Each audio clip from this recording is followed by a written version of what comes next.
तो जैसे कि मैंने आपको अकाउंटिंग की ब्रांचेस का बता दिया, जिसमें फाइनेंशियल अकाउंटिंग, मैनेजमेंट अकाउंटिंग और टैक्स अकाउंटिंग।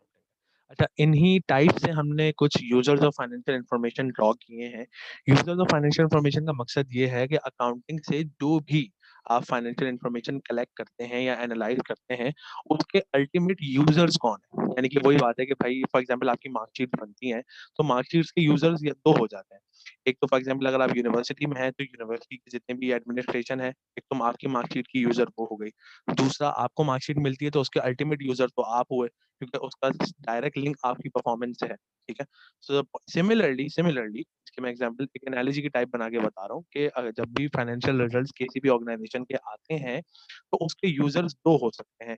एक तो ऑर्गेनाइजेशन इटसेल्फ, और या दूसरे वो लोग जो ऑर्गेनाइजेशन से डायरेक्टली या इनडायरेक्टली रिलेटेड हों। उनको हम बेसिकली स्टेक होल्डर्स भी बोलते हैं। ये एक बिजनेस एडमिनिस्ट्रेशन में टर्म्स यूज होती है, स्टेक होल्डर्स। स्टेक होल्डर से मकसद ये होता है कि आपका कंपनी में डायरेक्ट या इनडायरेक्ट कोई भी इंटरेस्ट हो या कोई भी कंसर्न हो, so you are going to be the stakeholder. जैसे कि मैं एग्जांपल आपको ऐसे देता हूँ कि आप यूनिवर्सिटी में हैं, यूनिवर्सिटी में कोई भी इवेंट होता है, so you are going to be the stakeholders of the university. For example university में कोई टेक्निकल फॉल्ट होता है, आपकी पढ़ाई का नुकसान होता है, तो यूनिवर्सिटी के नुकसान होने से कहीं ना कहीं आपका भी नुकसान होगा। सो so you are going to be the direct effective अगर अगर कुछ यूनिवर्सिटी को होता है तो। सिमिलरली बिजनेसेस में भी यही होता है कि बिजनेस इटसेल्फ अकेला नहीं चल रहा होता, उसके साथ बहुत सारे उसके पार्टनर्स एसोसिएटेड होते हैं, बहुत सारे सप्लायर्स डिस्ट्रीब्यूटर्स होते हैं। अगर बिजनेस को कुछ हो जाए, एक बिजनेस के ठप होने से पूरी वो जो सप्लाई चेन होती है वो डिस्टर्ब होती है। इसकी एग्जांपल ऐसे ले लें कि कोई बिजनेस था, टेक्सटाइल मिल थी, जो बहुत बल्क क्वांटिटी में कॉटन खरीदती थी पाकिस्तान से, पाकिस्तान के किसानों से, और अल्टीमेटली वो अगर वो ऑर्गेनाइजेशन बैंकरप्ट हो जाती है, तो इमेजिन करें कि जो वो कॉटन खरीद रही थी जिन किसानों से, अब वो खरीदेगी नहीं। तो वो बेचारे किसान जो अच्छा खासा उनका एक रेवेन्यू बनता रहता था एनुअली अपनी कॉटन बेच बेच के, अब वो कहाँ जाएंगे। ठीक है। सो पॉइंट इज कि कंपनी सिमिलरली कंपनीज के साथ भी कुछ ना कुछ लोग एसोसिएटेड होते हैं डायरेक्टली या इनडायरेक्टली। तो वो यूज करते हैं कंपनी की फाइनेंशियल इंफॉर्मेशन को। सही है। कुछ तो मैंने ऊपर ही बता दी थी, जैसे कि क्रेडिटर्स, इन्वेस्टर्स वगैरह। अब यहाँ पे हमने उनको कैटेगराइज किया हुआ है। Objective of accounting is to provide information to users for decision making. But who exactly these users are? What information do they need?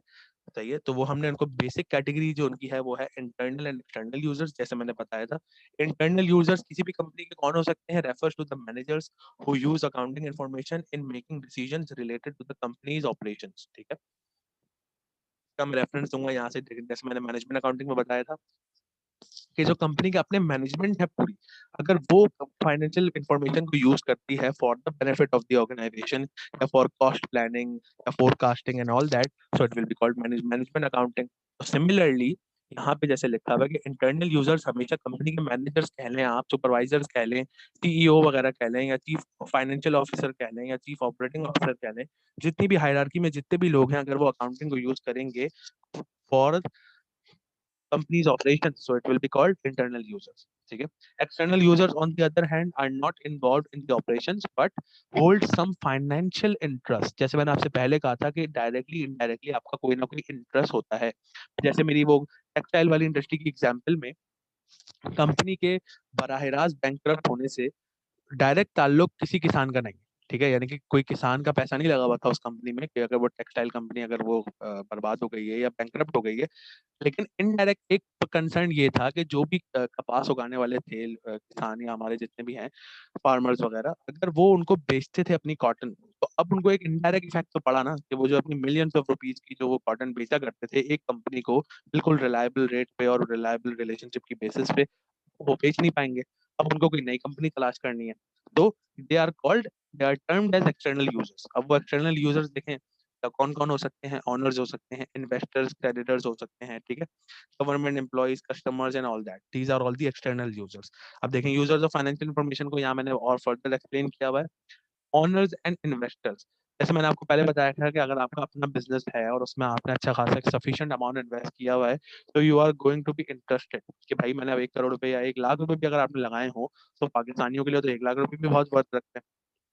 तो वो चाहेंगे कि उनका बिजनेस जो है वो हेल्दी रहे और वो डूबे ना। ठीक है?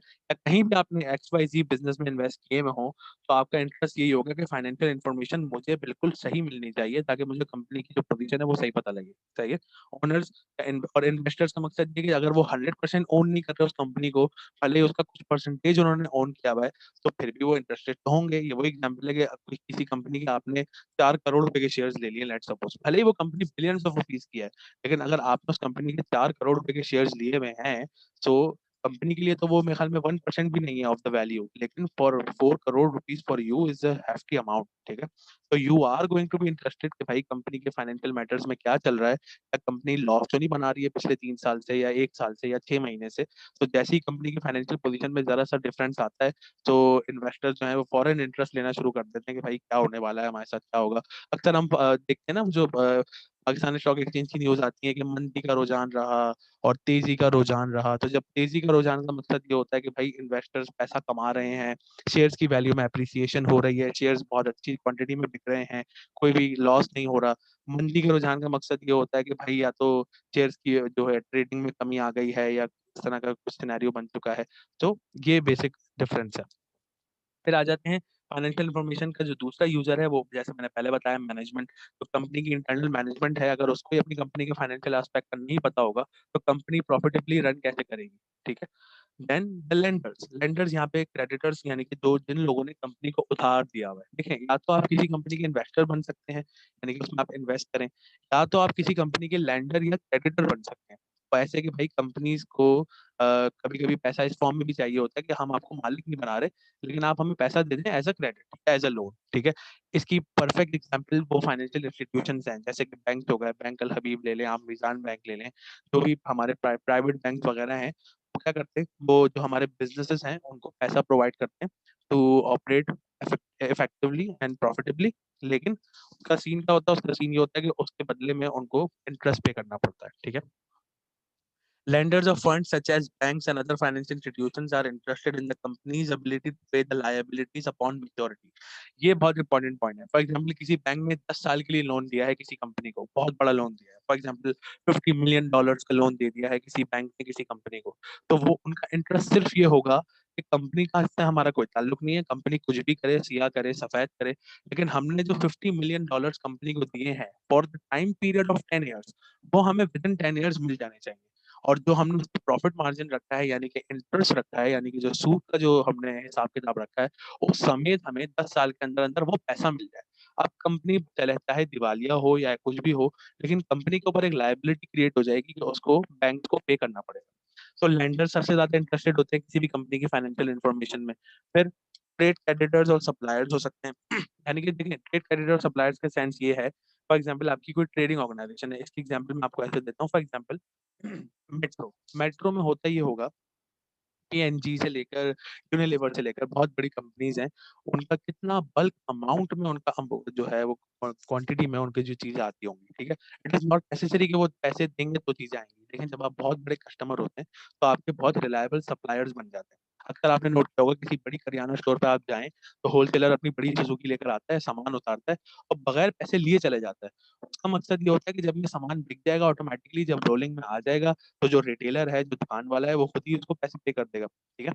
तो ट्रेड क्रेडिट का मकसद ये होता है कि आप किसी चीज़ को आप बेचने के लिए आप दे दो और बोलो भाई जब ये चीज़ बिक जाए तो आप मुझे इसके पैसे दे देना। ये वही एग्ज़ाम्पल है कि हमारे घर के करियाना स्टोर वाले अगर डोडिया बाज़ार जाते हैं, वहाँ से वो कोई 1 मन या 1 मन से भी ज़्यादा कुछ यानी कि 100 मन, ये तो 1 मन मैं बहुत कम बोल गया, 100 मन या 200 मन चावल उठा के ले आते हैं। तो उनका आपस में एग्रीमेंट हो जाता है ज़बानी भी, कि चलो भाई तुम ये 100 मन चावल ले जाओ और तुम 1 महीने में इसकी पेमेंट कर देना। तो it will be called trade credit, ठीक है? यानी कि वो आपका सप्लायर हुआ इस केस में, उसने आपको 100 मन चावल दे दिए बेचने के लिए।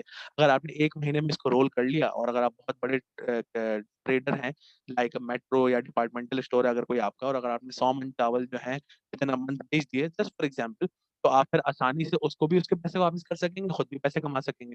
तो it is an easy way. तो क्रेडिटर्स भी बड़े इन्वॉल्व होते हैं, ट्रेड क्रेडिटर्स को भी बड़ा कंसर्न होता है आपकी फाइनेंशियल इन्फॉर्मेशन से। फिर गवर्नमेंट, देखिए गवर्नमेंट को एक ही इंटरेस्ट है कि उसको जो टैक्सेस हैं, जो भी इनकम टैक्स है किसी बिज़नेस पे वो टाइम पे मिले। That's it. तभी आपने अक्सर देखा होगा कि भाई एफबीआर ने नोटिस दे दिया किसी कंपनी को, एफआईए ने नोटिस दे दिया या नैब ने नोटिस दे दिया। वो यही होता है कि अगर कोई भी इंडिविजुअल पर्सन या कंपनी या ऑर्गेनाइजेशन अगर अपनी फाइनेंशियल इंफॉर्मेशन में चेंजेस लाती है या एनॉमलीज करती है, तो फिर उनको जो गवर्नमेंट एजेंसीज हैं वो नोटिस भेज देती हैं कि देखिए भाई आपके जराए आमदन तो ये हैं, आपने इतने शो किए हुए हैं। तो गवर्नमेंट भी कहीं ना कहीं बिजनेस की जो फाइनेंशियल इंफॉर्मेशन है उसके लिए कहीं ना कहीं एक की स्टेक होल्डर होती है, ताकि गवर्नमेंट के टैक्सेस की इंफॉर्मेशन को इवेट ना किया जा सके। ठीक है। फिर एम्प्लॉइज, देखिए एम्प्लॉइज को मैं इस तरह एग्जाम्पल दूंगा कि आप किसी भी फर्म में होंगे, आपका हमेशा ये एम होगा कि आप बहुत थ्राइविंग और बहुत अच्छी ऑर्गेनाइजेशन को ज्वाइन करें, जिसका प्रॉफिट भी बिलियन में हो, जिसकी एसेट भी यानी कि असासे भी उसके बहुत ज्यादा करोड़ों लाखों में अरबों में हो। पॉइंट ये कि एम्प्लॉयज को भी पता होना चाहिए कि वो जिस ऑर्गेनाइजेशन में काम कर रहे हैं आया कि वो प्रॉफिटेबल है या नहीं। भाई अगर आपकी ऑर्गेनाइजेशन ही प्रॉफिटेबल नहीं है, तो आपको वो जो बेनिफिट जो उन्होंने देने का वादा किया था, फर्स्ट सबसे पहले तो सैलरी, बेनिफिट तो अभी दूर की बात हो गई। सैलरी आपको कैसे मिलेगी अगर आपकी ऑर्गेनाइजेशन ही प्रॉफिटेबल नहीं है। ठीक है। और जो आपको अदर फ्रिंज बेनिफिट्स यानी कि जिसमें आप मेडिकल ले आए, इंश्योरेंस ले आए, टकाफुल एग्जाम्पल ले लें आप फॉर एग्जाम्पल, और भी कार कार फाइनेंसिंग या होम फाइनेंसिंग जो भी आपसे प्रॉमिस किया था आपकी ऑर्गेनाइजेशन ने, अगर वो ही नहीं दे सकती आपकी ऑर्गेनाइजेशन आपको अकॉर्डिंग टू द प्रॉमिस, तो आप उस ऑर्गेनाइजेशन में क्यों रहेंगे, क्यों काम करेंगे। तो कहीं ना कहीं एम्प्लॉयज का भी कंसर्न होता है with the financial information of the company, एक कंपनी की फाइनेंशियल हेल्थ कौन सी है। एंड लास्टली कस्टमर्स, देखिए कस्टमर्स का कंसर्न भी यही होता है। इसको हम थोड़ा सा पढ़ भी लेते हैं ताकि हमें समझ में आए। When there is a long term involvement or contract between the company and its customers, the customers become interested in the company's ability to continue its existence and maintain stability of performance या operations. This need is also heightened in cases where the customers depend upon the entity. For example, a distributor, the customer in this case, is dependent upon the manufacturing company from which it purchases the items it resells. यानी कि भाई देखें, customers किसी भी company के distributors भी हो सकते हैं। ठीक है। इसकी मैं एग्जांपल ऐसे देता हूँ, पीएनजी है, प्रॉक्टर एंड गैम्बल जिसको हम बोलते हैं, जिसके हम शैम्पूज वगैरह और बहुत सारी ग्रोसरीज प्रोडक्ट्स जो हम यूज करते हैं, कंज्यूमर केयर प्रोडक्ट। या यूनिलीवर को आप ले लें, यूनिलीवर कभी भी छोटे छोटे रिटेलर्स को खुद आके चीजें नहीं बेचता। होता ये है कि बड़े बड़े डिस्ट्रीब्यूटर्स जो हैं यूनिलीवर से बहुत बल्क क्वांटिटी में सामान उठाते हैं और डिफरेंट डिफरेंट स्टॉक में उठाते हैं, और फिर वो उनको डिफरेंट डिफरेंट रिटेलर्स, जो स्मॉल रिटेलर्स या स्मॉल होलसेलर्स होते हैं, उनको उनको एट अ मार्जिन बेच रहे होते हैं। ठीक है। तो इस केस में अगर आप देखें तो यूनिलीवर तो कंपनी हो गई, जो डिस्ट्रीब्यूटर है वो उसका कस्टमर हो गया। ठीक है। अब इस केस में डिस्ट्रीब्यूटर हो गया कस्टमर यूनिलीवर का, तो उससे होगा क्या, जो डिस्ट्रीब्यूटर है उसको भी एक कंसर्न रहेगा कि यूनिलीवर अच्छी पोजीशन में रहे, क्योंकि यूनिलीवर का प्रोडक्ट बिक रहा है, लोग मांग रहे हैं। अगर यूनिलीवर खुदा ना खास्ता बैंकरप्ट हो गई या कुछ हो गया, तो मैं किससे माल लूंगा और किसको बेचूंगा। ठीक है। तो कस्टमर्स भी कभी ना कहीं डायरेक्टली इनडायरेक्टली अटैच हो जाते हैं विद द कंपनी, और फाइनेंशियल इंफॉर्मेशन इसलिए जरूरी होती है कि भाई जो वो चीज खरीद रहे हैं वो वैल्यूएबल है भी या नहीं। देखें अगर किसी कंपनी की फाइनेंशियल हेल्थ ही अच्छी नहीं है, तो वो क्या इनोवेट करेगी, उस प्रोडक्ट की क्वालिटी क्या होगी। ठीक है। ये वो एग्जाम्पल है चाइना के, फॉर एग्जाम्पल जो मोबाइल्स आते हैं, और जो बाकी जो जापानीज कंपनीज हो गई या South Korean companies like Samsung वगैरह, there is a huge difference in the quality. जो फ्लैगशिप फोन को अगर आप कंपेयर कर लें, तो ये जो डिफरेंस है ना, customers are paying for the brand value. ठीक है। अगर उनको ये रियलाइज हो जाए कि भाई सैमसंग की जो है वो फाइनेंशियल हेल्थ सही नहीं है, तो और उसमें और फिर मोबाइल फोन में भी अगर ग्लिचेस आने शुरू हो जाएं, स्क्रीन सही काम नहीं कर रही या ऑपरेट सही नहीं कर रहा मोबाइल, तो उन लोगों को पता चल जाएगा कि व्हाट दे आर फेसिंग। ठीक है। तो कस्टमर्स भी कहीं ना कहीं स्टेक होल्डर्स होते हैं आपकी फाइनेंशियल इंफॉर्मेशन के। So these are all the users of financial information. अब हम आ जाते हैं what is the difference between bookkeeping and accounting. देखें, बुक कीपिंग एंड अकाउंटिंग का डिफरेंस हमें यहाँ बताना बहुत जरूरी है। देखें अक्सर हमने एक वर्ड हम कहते हैं कि मुंशी वाला एक वर्ड हम यूज करते हैं कि भाई ये तो उस कंपनी के मुंशी हैं। देखिए मुंशी बहुत पहले एक टर्मिनोलॉजी थी जो यूज होती थी कि एक बंदे को आपने बड़ा सा रजिस्टर दे दिया और वो बैठा हुआ है और कंपनी के सारे कैश इनफ्लोज आउटफ्लोज बैठा हुआ नोट कर रहा है। ठीक है। ये एक अलग चीज है। देखें ये जो बुक कीपिंग है ना, it is categorize as an skill. ठीक है। यानी कि अगर आपको कोई रजिस्टर बड़ा सा दे दिया जाए और आपसे कहा जाए कि भाई अपने घर के ही एक्सपेंसेस लिस्ट डाउन करो और घर की जो है बजटिंग करो, तो ये तो एक स्किल हो जाएगी।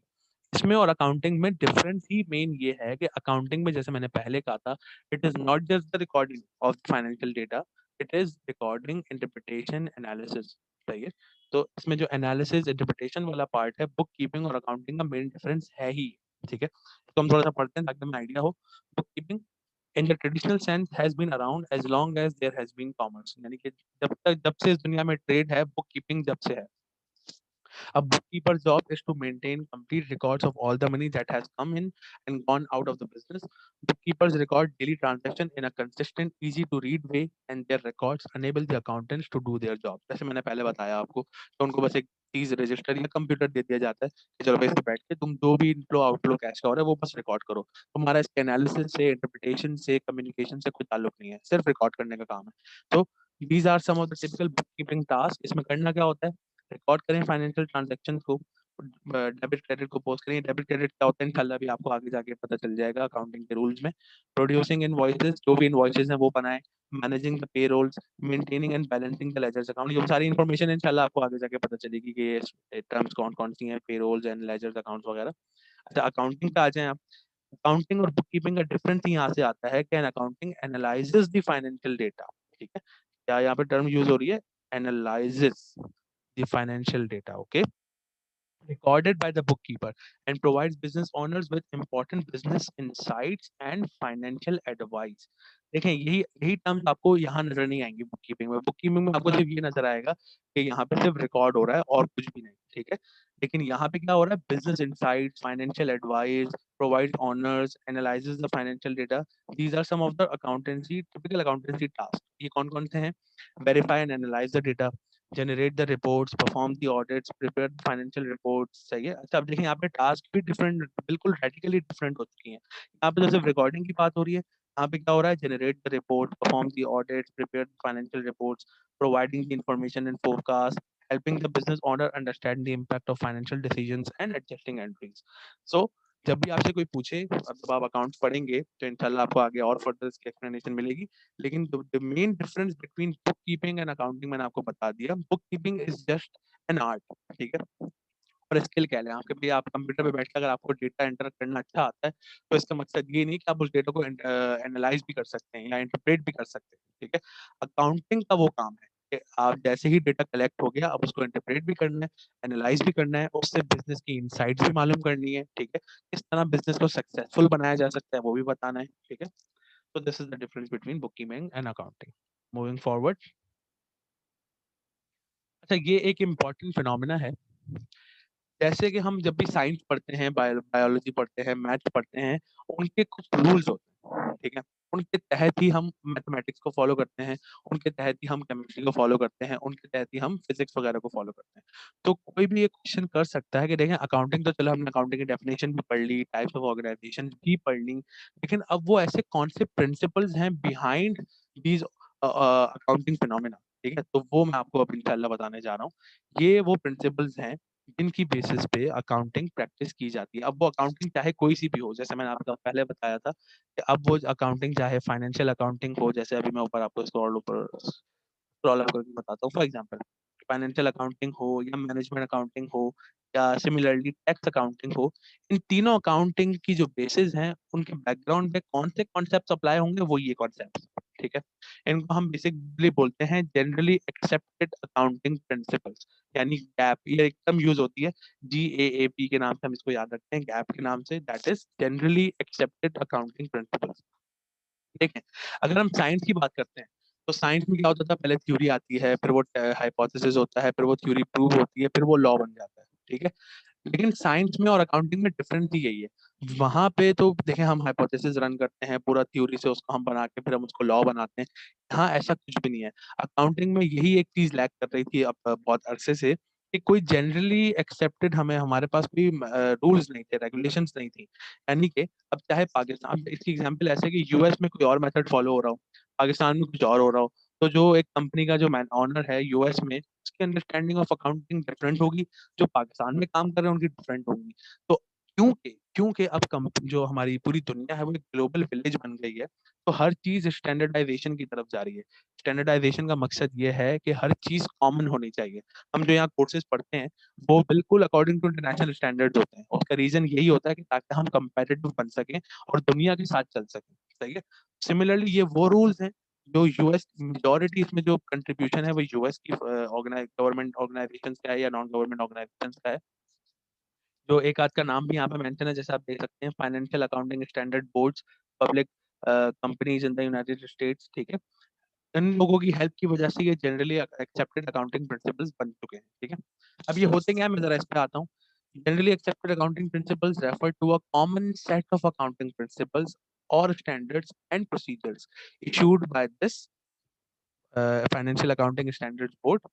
Public companies in the US must follow the gap when their accountants compile their financial statement. यानी कहने का मकसद ये है कि चाहे आप फाइनेंशियल अकाउंटिंग करें, चाहे मैनेजरियल करें, चाहे टैक्स अकाउंटिंग करें, there must be some common practices, ठीक है, दैट इंश्योर कंसिस्टेंसी। तो वो कंसिस्टेंसी कैसे आएगी अकाउंटिंग में, वो इन प्रिंसिपल्स की वजह से आएगी। इसमें जो नंबर वन प्रिंसिपल है that is the business entity concept. जो नंबर वन कॉन्सेप्ट है वो है द बिजनेस एंटिटी कॉन्सेप्ट। लेकिन कहीं ना कहीं मैं आपको ऊपर बता भी चुका हूँ। बिजनेस एंटिटी कॉन्सेप्ट ये कहता है कि एक इंसान वो एक अलग एंटिटी है, जो उसका बिजनेस है या जो उसका कारोबार है वो एक अलग एंटिटी है। कैसे, इसको हम अभी पढ़ते हैं। The business entity concept provides that the accounting for a business or organization be kept separate from the personal affairs of its owners or from any other business organization. This means that the owner of a business should not place any personal assets on the business balance sheet. ठीक है। कहने का मकसद ये है कि for example आप किसी बिजनेस के मालिक हैं, ठीक है। अब आपके उस बिजनेस में एक गाड़ी भी है जो आपने डिलीवरी वगैरह के लिए रखी हुई है, एक गाड़ी आपके अपने पास है। तो जब आप अपने बिजनेस की वैल्यूएशन करेंगे तो उसमें आप अपने पर्सनल यूज होने वाली गाड़ी को नहीं डालेंगे कि चलो भाई ये भी एक तो गाड़ी तो है, तो मेरी बिजनेस भी मेरा ही है, तो मैं अपनी बिजनेस की जो जितनी भी मैं अकाउंट बना रहा हूँ उसमें अपनी घर की गाड़ी भी इन्वॉल्व कर लूँ। तो ये नहीं हो सकता। ये बिल्कुल एक स्ट्रिक्ट गाइडेंस है कि ऑनर्स अपने जितने भी पर्सनल अफेयर्स हैं, चाहे वो जितने भी एक्सपेंसेस करे, जितनी भी अदर देन बिजनेस कोई भी एक्टिविटी करे, उसको वो अपने मेन बिजनेस में इनकॉर्पोरेट नहीं कर सकता। क्योंकि अगर ऐसा होने लग गया तो कोई रूल ही नहीं होगा। कोई भी आप कुछ भी घर से उठा के अपने बिजनेस में इनकॉर्पोरेट कर देंगे कि चलो भाई ये भी मेरे बिजनेस का पार्ट है, ये गाड़ी भी मेरे बिजनेस का पार्ट है, ये कंप्यूटर भी मेरे बिजनेस का पार्ट है। तो ऐसा नहीं हो सकता बिजनेस में। जैसे हम अक्सर आप किसी भी एक्सपीरियंस बिजनेस पर्सन के पास जाएं, भले उसके पास नॉलेज हो ना हो, वो कहते हैं देखो घर के मामला अलग, बिजनेस के मामला अलग। तो यही पूरा बिजनेस एंटिटी कॉन्सेप्ट है। घर में आप कुछ भी कमाएं, कुछ भी खर्च करें, वो एक अलग है। घर के एक्सपेंसेस और रेवेन्यूज को आप अलग रखेंगे। घर में जो भी आप बजटिंग करते हैं वो सब अलग होगा, और जब बिजनेस में करते हैं वो अलग होगा। ऐसा कभी भी नहीं हो सकता, इट इज एक्सेप्टेड। ऐसा कभी नहीं होना चाहिए कि ऑनर्स अपने पर्सनल एक्सपेंसेस को बिजनेस में इनकॉर्पोरेट करने लगे। भाई अगर आपको बच्चे की ट्यूशन फी देनी है तो आप बिजनेस से नहीं निकाल सकते, ठीक है। और अगर निकालते हैं तो it will be considered as drawing, यानी कि आप अपने अपने बिजनेस से आपने विड्रॉ कर लिया कुछ अमाउंट। ये इंशाल्लाह आपको आगे जाके हेड्स ऑफ अकाउंट्स में इसकी फर्दर डिटेल आपको मिलेगी, ठीक है। So first ever concept we should keep in mind is the business entity concept, that a person is a separate entity different from the organisation. Personal affairs एक बंदे के अलग, बिजनेस ऑर्गेनाइजेशन इज अलग, ठीक है। Okay. Now the second concept is the continuing concern concept. इसको हम going concern भी बोलते हैं basically। देखिए इसकी assumption क्या है, इसको assumption बताने से पहले इसको हम थोड़ा सा read out कर लेते हैं। The continuing concern concept assumes that a business will continue to operate unless it is known that such is not the case. The values of the assets belonging to a business is alive and well are straightforward, ठीक है।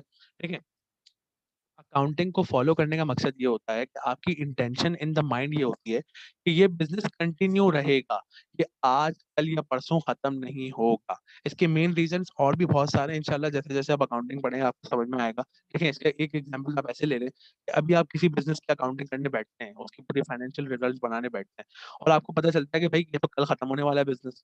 तो आप बोलेंगे भाई आज मैं बना रहा हूँ, कल का कुछ पता नहीं है, तो मैं रिजल्ट्स को बनाऊं ही क्यों, मैं इसकी पूरी फाइनेंशियल एनालिसिस क्यों करूं कि जब उसका कल है ही नहीं, कल ये खत्म हो रही है, तो आज मुझे क्या करना है इसके फाइनेंशियल रिजल्ट को बना के, ठीक है। पॉइंट इज कि तभी अकाउंटिंग में हम ये अज्यूम करते हैं, इट इज अज्यूम्ड कि जिस ऑर्गेनाइजेशन की हम अकाउंटिंग करने वाले हैं, it is going to be going concern principle को वो फॉलो करेंगी, या कंटिन्यूइंग कंसर्न का मकसद ही यही है कि वो कंपनी कल परसों खत्म नहीं हो जाएगी। Company is going to last for ever. I know ऐसा होता नहीं है, सही है, कंपनीज की अपनी एक लाइफ होती है, लेकिन अगर आप उस कंपनी की एग्जाम्पल लें, फॉर एग्जाम्पल कोका कोला, सही है, फॉर एग्जाम्पल पेप्सी, ये 100 साल से ज्यादा हो चुके हैं। जब ऑनर्स ने उनको उस टाइम बनाया होगा, उनको शायद उनके होशो हवास में भी नहीं होगा कि कंपनी इतनी शायद चल भी सकेगी या नहीं, ठीक है।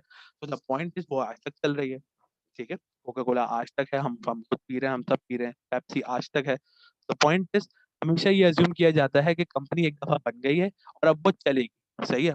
वो अलग बात है, बैंकरप्ट हो गई तो उसका भी एक फॉर्मल प्रोसीजर है कि भाई अब तो बैंकरप्ट हो गए हैं, अब तो सब खत्म करना है, वाइंड अप करना है, इट्स टोटली डिफरेंट सिनेरियो। लेकिन the assumption is very simple that the company is going to be last forever, ठीक है। And when a company is going out of business, the values of the asset usually suffer because they have to be sold under unfavorable circumstances. The values of such assets often cannot be determined until they are actually sold. लेकिन कहने का मकसद ये है कि in case अगर company bankrupt हो जाती है या खत्म होने के दहाने पे आ जाती है, तो फिर वही बात है ना, जैसे इसमें मेंशन है कि अनफेवरेबल सिनेरियोज में आपको कंपनी के एसेट्स बेचने पड़ते हैं। फॉर एग्जाम्पल, अब आपकी 1 अरब रुपए की कंपनी थी, वो दिवालिया हो गई है ना, उससे आप प्रॉफिट कमा पा रहे हैं और लॉस बिलॉस की जा रही है, तो आप बंद करेंगे। तो यही करेंगे ना आप, इंडियन उसके एसेट को बेच देंगे। अब आपको अगर जल्दी होगी बेचने की, तो वो उस फेयर मार्केट वैल्यू पे नहीं बिक पाएंगे जितना कि आपने वो खरीदे होंगे। इसकी एग्जांपल ऐसे ले लें, पाकिस्तान स्टील मिल जाए, उसमें कितना इक्विपमेंट लगा हुआ है, कितनी मशीनरी लगी हुई है, बिजनेस वो बिल्कुल नहीं, एक ढेले का बिजनेस नहीं कर रही है, उल्टा लॉस कर रही है to the government of Pakistan, जिसका लॉस अल्टीमेटली आवाम बेयर कर रहे हैं।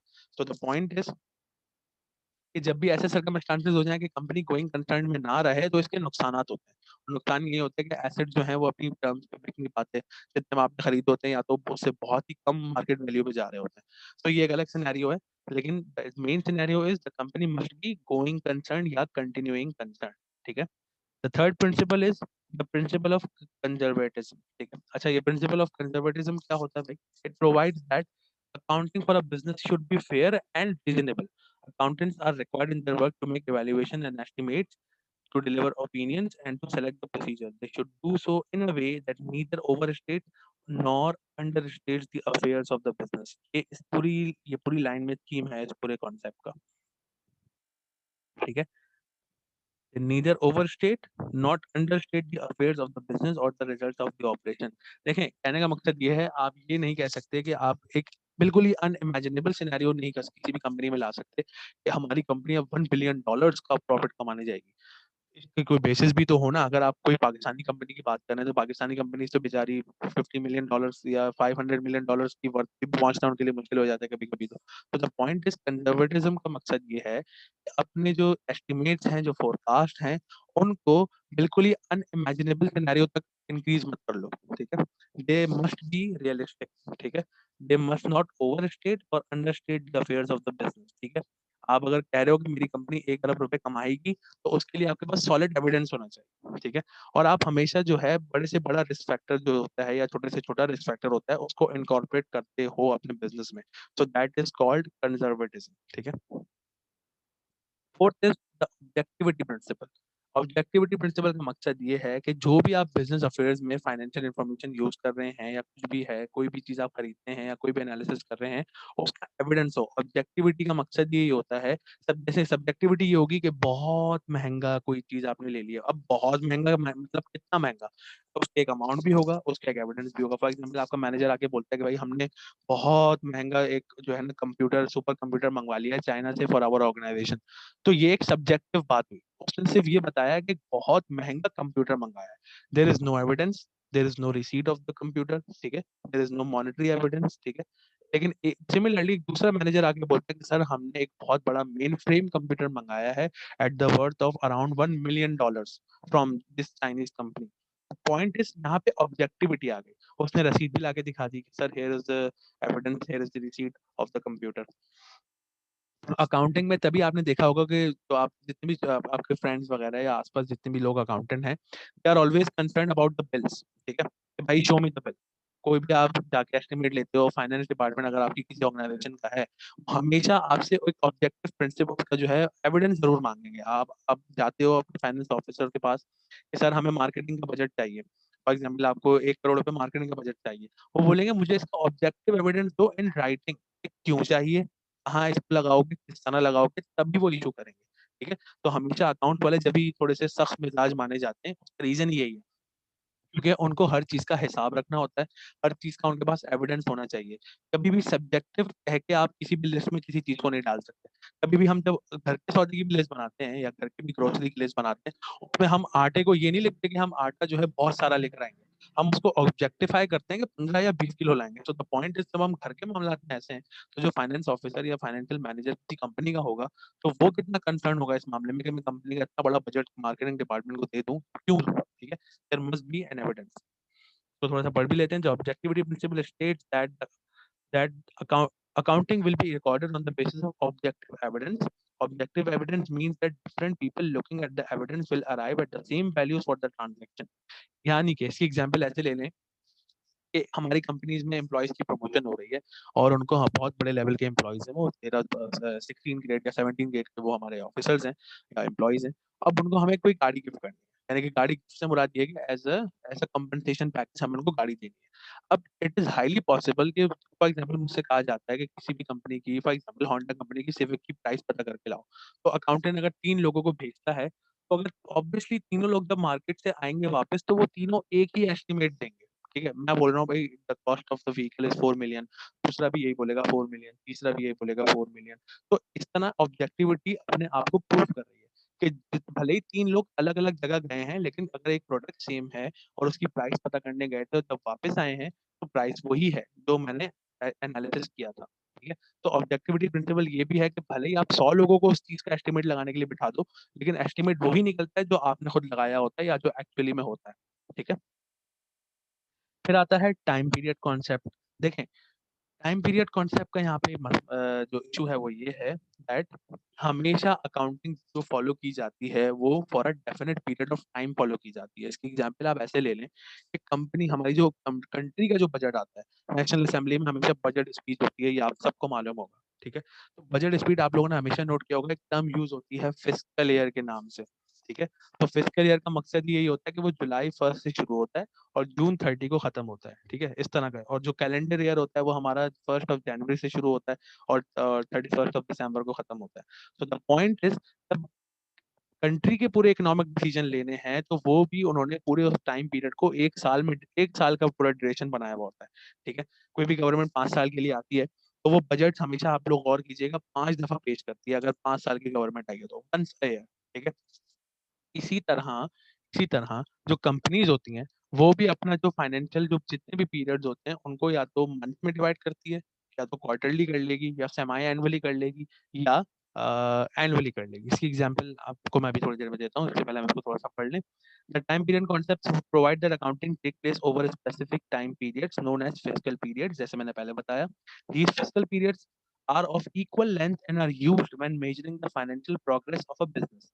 लेकिन टाइम पीरियड असम्पशन इंपॉर्टेंट क्यों है? क्वेश्चन तो ये है, इंपॉर्टेंट इसलिए है कि आप कभी भी 1 साल की परफॉर्मेंस को 6 महीने की परफॉर्मेंस से कंपेयर नहीं कर सकते। ठीक है, इसका रीजन ये है, फॉर एग्जाम्पल अब ये वही बात है कि अब आप यूनिवर्सिटी में आए हैं, यूनिवर्सिटी में एडमिशन हो गया है, तो यूनिवर्सिटी में आप जब 1 साल गुजारेंगे तो 1 साल गुजारने के बाद आप ये, फिर आप 2 साल, फॉर सपोज आपने 2 साल गुजार लिए, तब आप अपने पहले साल की और दूसरे साल की परफॉर्मेंस को कंपेयर करेंगे। ऐसा नहीं करेंगे कि आप अपने पहले सेमेस्टर को कंपेयर करेंगे दूसरे पूरे साल से। ये एक इक्वालिटी की बेसिस भी नहीं हो रहा ना भाई, टाइम पीरियड इक्वल डिस्ट्रीब्यूटेड होगा तो कंपेयर करोगे ना फाइनेंशियल रिजल्ट्स को। सिमिलरली कंपनीज के लिए भी ये बहुत ज्यादा इंपॉर्टेंट है कि वो अपनी जो टाइम पीरियड असम्पशन है उसको एक डेफिनेट टाइम पीरियड तक डिवाइड करके रखें कि हम इतने ही टाइम पीरियड तक डिवाइड करेंगे, इसमें एनालिसिस में आसानी होगी। अक्सर आप लोग देखते होंगे कि भाई जो कंपनीज की क्वार्टरली रिपोर्ट आई हैं, क्वार्टरली रिपोर्ट के मुताबिक सितंबर तक ये हुआ है, यानी कि there are 4 quarters in a year. ठीक है, क्वार्टर 1 होता है जैन फेब मार्च, फिर अप्रैल मई जून जुलाई अगस्त सितंबर अक्टूबर नवंबर दिसंबर। तो there are 4 quarters in a year, और सेमी एनुअली कह लें तो 6 मंथ्स की बात हो जाएगी। सही है, point is, the main benefit is, ये एनालिसिस में बड़ा हेल्पफुल होता है। कंपनी कभी भी ऐसा नहीं करती कि पहले 3 महीने की परफॉर्मेंस को आखिरी के 6 महीने की परफॉर्मेंस से कंपेयर करें, या शुरू के 9 महीने की परफॉर्मेंस को आखिरी के 3 महीने से कंपेयर करें। ये इक्वल नहीं बैठता ना। ठीक है, हमेशा इसी तरह करना चाहिए कि अगर शुरुआत के आप, अगर आप 3 महीने की परफॉर्मेंस मेजर कर रहे हैं तो उसको आप फिर अगले साल की या कमिंग 3 मंथ्स की परफॉर्मेंस से ही कंपेयर कर सकते हैं। ठीक है, तो ये एक असम्पशन बहुत इंपॉर्टेंट है, ये एक प्रिंसिपल बहुत इंपॉर्टेंट है कि कंपनी अपने जो बिजनेस का जो टाइम पीरियड है उसको इक्वल इंटरवल में और इक्वल लेंथ पे डिस्ट्रीब्यूट करें, ताकि उससे फाइनेंशियल प्रोग्रेस का सही पता चले और एनालिसिस सही हो पाए। सही है, फिर आ जाती है बात रेवेन्यू रिकग्निशन प्रिंसिपल। देखिए, ये बहुत इंपॉर्टेंट चीज है। ठीक है, रेवेन्यू रिकग्निशन प्रिंसिपल का मकसद, थोड़ा सा पहले इसको पढ़ते हैं। The revenue recognition convention provides that revenue be taken into the account at the time the transaction is completed. Usually, this means recording revenue when the bill for it is sent to the customer. If it is a cash transaction, the revenue is recorded when the sale is completed and the cash received. देखिए, इसकी मैं example ऐसे देता हूँ। Revenue recognition का मकसद ये है अगर किसी कोई आपकी सर्विसिंग ऑर्गेनाइजेशन है, लेट्स सपोज आपने अगर किसी बंदे को या किसी क्लाइंट को सर्विसेज दे दी हैं, तो according to the accounting rule या according to generally accepted accounting principles आपने पैसे कमा लिए हैं, सिर्फ रिसीव नहीं किए। ठीक है, there is a clear difference between आप कमा के यानी कि अकाउंटिंग में हम इसको थोड़ा सा डिफरेंशिएट करते हैं कि पैसे कमा लेने का मकसद अकाउंटिंग में ये होता है कि जो आपने किसी से जो प्रॉमिस किया था, जो वादा किया था, वो आपने कर दिया। फॉर एग्जाम्पल, इसकी सिंपल एग्जाम्पल ये है कि मैंने अगर किसी को ट्यूशन पढ़ाने का वादा किया था कि मैं आपको ट्यूशन पढ़ाऊंगा फॉर 6,000 अ मंथ, अकाउंटिंग का कोर्स पढ़ाऊंगा फॉर 6,000 अ मंथ। ठीक है, और महीने में 15 दिन आऊंगा। ठीक है, अब मैं महीने में 15 दिन चला गया। ठीक है, और पूरा अकाउंटिंग का कोर्स पढ़ा दिया। अब according to my own self अगर मैं अपनी अकाउंटिंग करने बैठूंगा, तो मैंने कहीं ना कहीं वो जो 6,000 रुपए थे वो मैं कमा चुका हूँ, क्योंकि जो मैंने वादा किया था महीने में 15 दिन आने का वो मैं पूरा कर चुका हूँ। लेकिन मुझे अभी सिर्फ उसका अमाउंट नहीं मिला है। ठीक है, यानी कि अभी मुझे उस बंदे से 6,000 रुपये लेना सिर्फ 6,000 रुपये रिसीव करना बाकी है। मैं अपनी ड्यूटी या रिस्पॉन्सिबिलिटी पूरी कर चुका हूँ। तो अकाउंटिंग में ये जो रेवेन्यू रिकग्निशन प्रिंसिपल है वो कहता यही है कि भले ही आपने पैसे अगर अभी रिसीव नहीं किए कोई बात नहीं, लेकिन अगर आपने जो प्रॉमिस था वो अगर पूरा कर दिया है, सो इट मीन्स कि आपने रेवेन्यू अर्न कर लिया है। अभी सिर्फ रिसीव करना बाकी है। अकाउंटिंग की टर्म्स में अर्न और रिसीव में थोड़ा सा डिफरेंस ये हो जाता है कि अर्न का मकसद अकाउंटिंग में ये होता है कि आपने जो सर्विस ऑफर करी थी, जो आपने प्रॉमिस किया था वो डिलीवर कर दी। कोई एक्स वाई जी गुड्स आपने प्रॉमिस करी थी डिलीवर करने के लिए, वो कर दी। अब आपको पैसा मिला या नहीं मिला वो मसला नहीं है, लेकिन आप उस चीज को अर्न कर चुके हैं।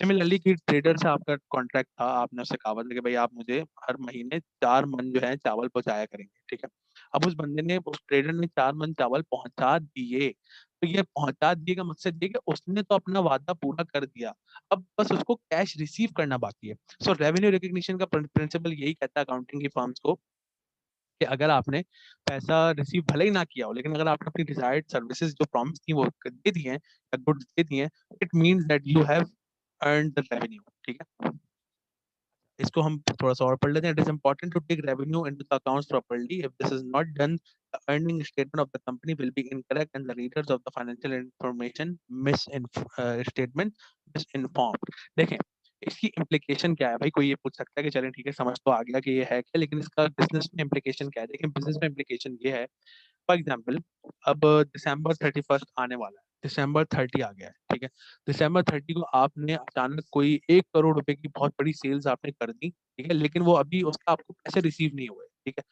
अब December 31 जब एंड होगा और आप अपनी पूरे महीने की फाइनेंशियल स्टेटमेंट बनाने बैठेंगे, तो अगर उसमें आपने सेल्स का जिक्र नहीं किया, 1 करोड़ रुपए की जो सेल्स आपने कर दी हैं, आपने चले पैसे रिसीव नहीं किए वो अलग बात है, लेकिन आप सेल्स कर चुके हैं ऑन क्रेडिट ही सही, यानी कि उधार पे भले आपने किसी को उधार पे कोई चीज बेच दी है, उसने भी आपको पैसे नहीं दिए, तो ये कोई मसला नहीं है, आप अपनी चीज बेच चुके।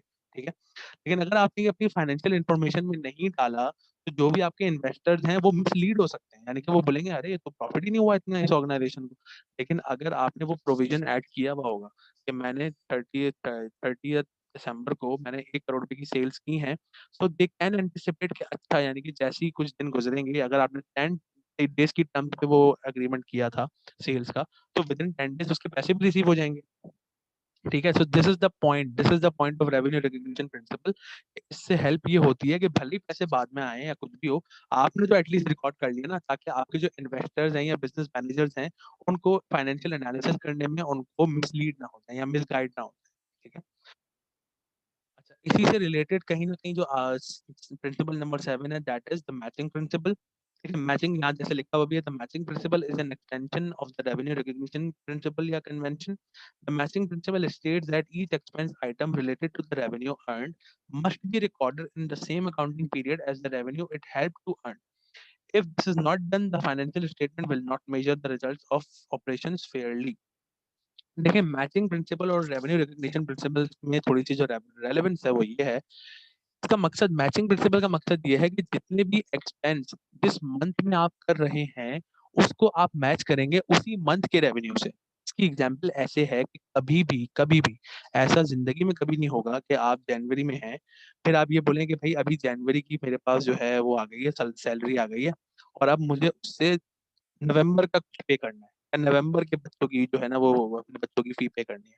क्या कभी ऐसा होता है? ये कोई सेंस ही नहीं बनाएगा इस बात का, ठीक है? तो यानी कि जब भी आपके घर में कोई सैलरी अगर आप कमाते हैं या आपके पेरेंट्स में से कोई कमाता है, फॉर एग्जांपल जनवरी आता है, तो they always match there income in the January with the expenses of January. यानी कि उनके पास जनवरी फर्स्ट को पैसे आए, अब वो डिसाइड करेंगे कि अब जनवरी के पूरे मंथ में क्या एक्सपेंस होने वाला है। बिजली के बिल आएंगे, बच्चों की स्कूल की फीस आएगी, ट्यूशन की फीस आएगी, मेडिकल एक्सपेंसेस आएंगे, इंश्योरेंस एक्सपेंस अगर है तो वो देना है, मेंटेनेंस किसी चीज की करानी है तो वो करानी है। Point is they are matching their revenue with the current month, ठीक है? जो भी करंट पीरियड चल रहा है, जिस पीरियड में वो पैसा कमाया गया है। कभी भी आप भी ऐसा नहीं करेंगे कि आपको फॉर एग्जाम्पल अब फैब आ गया, फैब में बैठे हुए आप दिसंबर का एनालिसिस नहीं करेंगे पिछले साल का, कि अब जैसे फैब में जो मुझे सैलरी मिली है 1 लाख रुपए लेट सपोज, तो अब मुझे उससे दिसंबर के कुछ एक्सपेंसेस को पे करना है। No, this is not the case. आप कभी भी ऐसा नहीं कर सकते, ठीक है? तो मैचिंग प्रिंसिपल का मकसद क्या है कि जो भी एक्सपेंस और रेवेन्यू जिस मंथ का है या जिस टाइम पीरियड का है, उससे उसको मैच किया जाए, ठीक है? इससे आपको हेल्पफुल ये होगा कि आपकी बजटिंग इजीली हो जाएगी। अगर आप पिछले मंथ के एक्सपेंसेस को भी इनकॉर्पोरेट करने लग जाएंगे तो आपके पास बचेगा क्या, ठीक है? तो ये मैचिंग प्रिंसिपल हमें इस चीज में, कंपनीज को इस चीज में गाइड करता है कि always match your revenues with the expenses during the period. यानी कि जिस पीरियड में वो इनकर हो रहे हैं उसी में करो, कभी भी पिछला या अगला नहीं, ठीक है? फिर आता है the cost principle. The cost principle states that the accounting for purchases must be at their cost price. This is the figure that appears on the source document for the transaction in almost all cases. There is no place for guesswork or wishful thinking when accounting for purchases. The value recorded in the account for an asset is not charged until later if the market value of the asset changes. देखिए, cost principal एक important जो है वो principal है। इसका मकसद ये है कि जब भी आप अपनी कंपनीज की वैल्यूएशन करते हैं, वो हमेशा on the basis of cost करते हैं। फॉर एग्जांपल, आपने कंपनी के लिए कोई गाड़ी ली थी, ठीक है? अपने ड्राइवर्स वगैरह के लिए। लेट्स सपोज अब उसकी वैल्यू जो है वो बढ़ गई है, ठीक है? अब आप ये नहीं कर सकते कि अगर हर महीने उस कंपनी की उस गाड़ी की वैल्यू बढ़ रही है, आपकी कंपनी की गाड़ी की वैल्यू बढ़ रही है, तो अब आप हर महीने उसकी वैल्यू को चेंज नहीं कर सकते, ठीक है? इससे कंसिस्टेंसी नहीं आएगी। जैसे मैंने अभी पहले ऊपर कहा था कि जनरली एक्सेप्टेड अकाउंटिंग प्रिंसिपल्स में कंसिस्टेंसी इंश्योर की जा रही होती है, ठीक है? सो कॉस्ट प्रिंसिपल का भी एक मोटिव ये होता है कि फॉर एग्जाम्पल, अब मैंने यहाँ तो गाड़ी की एग्जाम्पल दे दिया, अब आप एग्जाम्पल एक और ले लें, कंपनी की बिल्डिंग, ठीक है? अब अगर आप अपनी कंपनी की बिल्डिंग, आप अपनी फाइनेंशियल स्टेटमेंट बनाते हैं जिसमें आपने तमाम एसेट को जितने भी आपके असासे हैं उसको लिस्ट डाउन किया हुआ है, ठीक है? तो असासे लिस्ट डाउन किए हैं भाई। अब अगर आपने बिल्डिंग, एक फॉर एग्जांपल दिसंबर में आपने बिल्डिंग की वैल्यू लिखी है 1 करोड़ रुपए, ठीक है? अब जनवरी आया, अब आप लिख रहे हैं 1 करोड़ 20 लाख रुपए, ठीक है? फैब आया, अब आप लिख रहे हैं 1.5 करोड़ रुपए। देखिए, इससे कंसिस्टेंसी इंश्योर नहीं हो रही। यानी कि आप बिल्डिंग को according to the market value अपनी बैलेंस शीट में, बैलेंस शीट क्या होती है इंशाल्लाह आपको पता क्या चल जाएगा। यानी कि आप कभी भी स्टेटमेंट, जो आप फाइनेंशियल स्टेटमेंट बनाएंगे, उसमें आप बिल्डिंग को हर दफा रिन्यू करके नहीं लिखेंगे कि अब पिछले महीने इतनी थी तो नहीं नहीं इस महीने तो 1.5 करोड़ की हो गई है, अगले महीने वो 2.5 करोड़ की हो गई है। जस्ट फॉर एन एग्जाम्पल मैं बताना चाह रहा हूँ। पॉइंट इज कि अगर वो बिल्डिंग आपने जितने की कॉस्ट आपको वो पड़ी थी, फॉर एग्जाम्पल भले ही वो 2009 में थी, 2002 में आपने बनवाई थी, 2002 में अगर वो आपको 1 करोड़ रुपए की पड़ी है, तो जब तक अब आपकी कंपनी रहेगी वो अपने बैलेंसेस में सिर्फ 1 करोड़ रुपए की ही शो हो। ऐसा नहीं होगा कि आप उसको according to the market value adjust करते रहेंगे, क्योंकि अगर आपने ये प्रैक्टिस फॉलो करी फिर तो अकाउंटिंग का मकसद ही खत्म हो जाएगा। हर साल आपकी वैल्यू चेंज होती रहेगी और फिर एनालिस्ट जो है, एनालिसिस करने वाले हैं, वो भी ये सोचेंगे कि भाई पहले तो ये था, अब ये था, कंसिस्टेंसी तो कहीं है ही नहीं, ठीक है? तो कॉस्ट प्रिंसिपल ये कहता है कि जो भी चीज आपकी कंपनी की है वो हमेशा अपनी कॉस्ट पे रिकॉर्ड होगी और अपने कंपनी के बैलेंसेस में हमेशा कॉस्ट की टर्म्स में ही शो होगी। कभी भी उसको आप मार्केट वैल्यू से एडजस्ट नहीं करोगे। अगर मार्केट वैल्यू से आपने हर साल एडजस्ट करना शुरू कर दिया तो कंसिस्टेंसी वहीं खत्म हो जाएगी, ठीक है?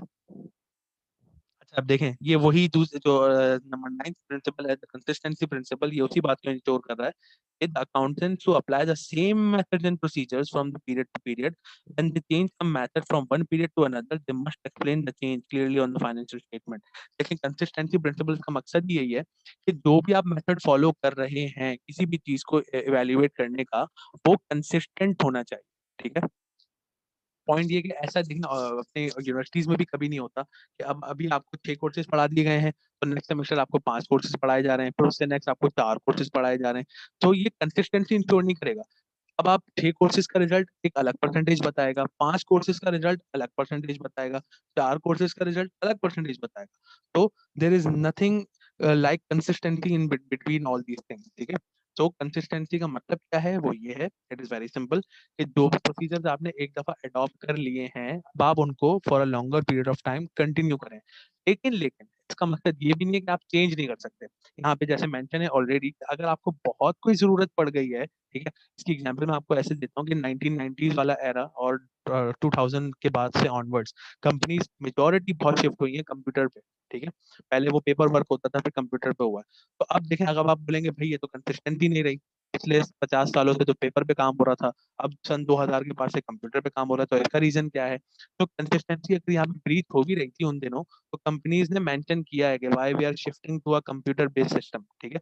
तो जैसे यहाँ लिखा हुआ है कि when they change the method from one period to another, they must explain the change clearly on the financial statements, ठीक है। अगर कोई कंपनी किसी एक प्रैक्टिस से दूसरी प्रैक्टिस पे जा रही है, तो उसको उसका चेंज बताना जरूरी है। एग्जाम्पल ऐसे ले लेंगे भाई, जोंग है। जोंग पहले 2G ऑपरेटर बन के आया, फिर वो 3G ऑपरेटर बना, फिर 4G, ठीक है। अब सुनने में आ रहा है कि वो 5G ऑपरेटर भी बन सकता है, ठीक है। तो द पॉइंट इसकी यहाँ पे कंसिस्टेंसी तो कहीं नजर नहीं आ रही। वो तो कंटिन्यूअसली अपग्रेड किए जा रहे हैं अपने आप को, लेकिन वो जब भी अपग्रेड करते हैं ना, दे मेंशन कि why they are upgrading their business portfolio या बिजनेस प्रोजेक्ट्स वगैरह, सही है। तो कंसिस्टेंसी से होगा ये कि अगर आप सेम प्रोसीजर्स को फॉलो करेंगे, तो कंपनी में फाइनेंशियल एनालिसिस बहुत ईजी हो जाएगा, ठीक है। अच्छा, अब आ जाते हैं द प्रिंसिपल ऑफ मटेरियलिटी, ठीक है।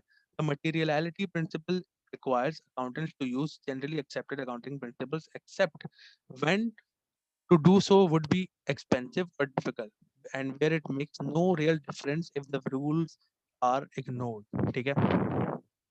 देखिए, इसका मकसद मटेरियलिटी का जो प्रिंसिपल है, वो ये कहता है कि अगर आपको जनरली एक्सेप्टेड अकाउंटिंग प्रिंसिपल्स को अगर आपको फॉलो नहीं करना, तो there must be a common sense वाला रीजन होना चाहिए। इसकी मैं एग्जांपल ऐसे दे, यहाँ मैंने मेंशन की भी है।